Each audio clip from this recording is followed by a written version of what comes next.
What's good, y'all? This your boy Jay. I'm back with something else good. I got another good topic for y'all. He gave me a great idea.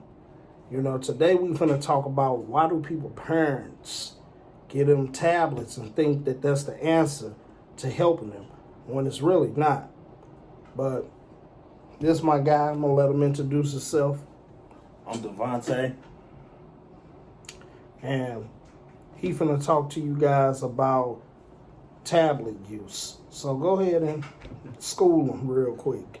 Alright, so basically the topic was, like he said, about people parenting skills and how they just, instead of getting in tune with their child and their child emotions, they just give them a temporary fix, which is either a cell phone or a tablet when they acting out or crying for attention. It's like, that's all these kids need is attention.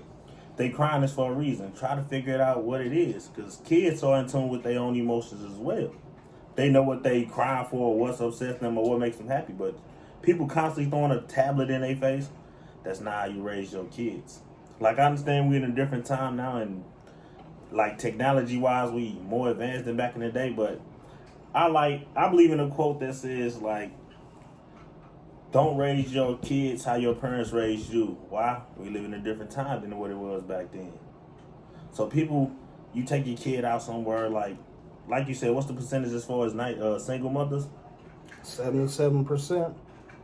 Why it's that way is because females, well, I'm not going to see females, they look for a temporary solution to a lifelong problem, because that's what the effects of just throwing a tablet in their face going to do. Like, get in tune with your kids and their feelings. See what it is that's bothering them. Try to communicate with them. Like, get down on a little day level. Step in their shoes to try to understand where they're coming from, or why they doing what they doing, or acting the way they're acting. Instead of, oh, I know Coco Melon to keep them quiet. Her. It's not going to always work. Coco Melon not going to always be there. What happened when the phone or the tablet device dies? Now you don't know how to cope or deal with it. Now you're just yelling at them. That's a whole nother story, though. And it's true. It made me think back to when I was a kid. My mom didn't have no tablet for me. She had to communicate with me. I got on her nerves all the time. So she had to communicate. There wasn't no choice. I wish I did have a tablet to look at and play with sometimes, but it actually made me a better person not having no tablet, because I had to communicate versus just having a little device to shut me up.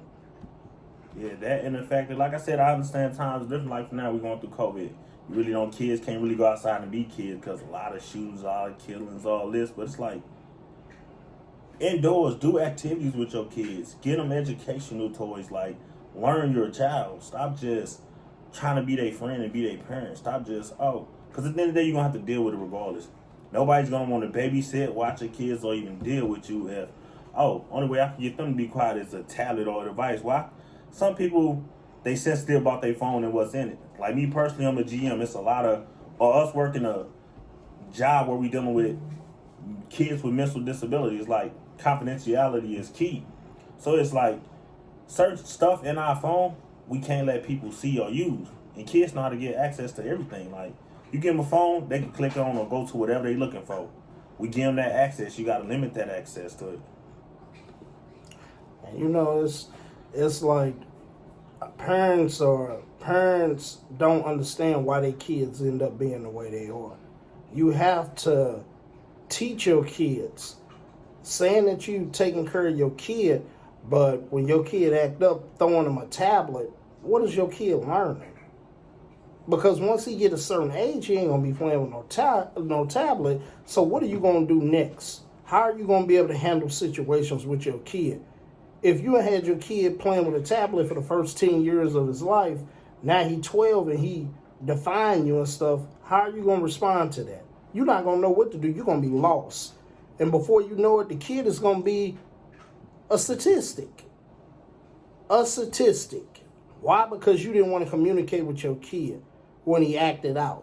You just wanted to throw something to him to shut him up. You can't shut people up.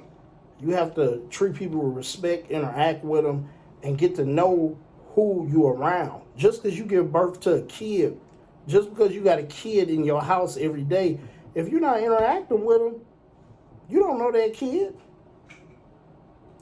But that's the topic for today. That's my time. Like and subscribe. J.R.TV. I appreciate having you on the show. Until next time.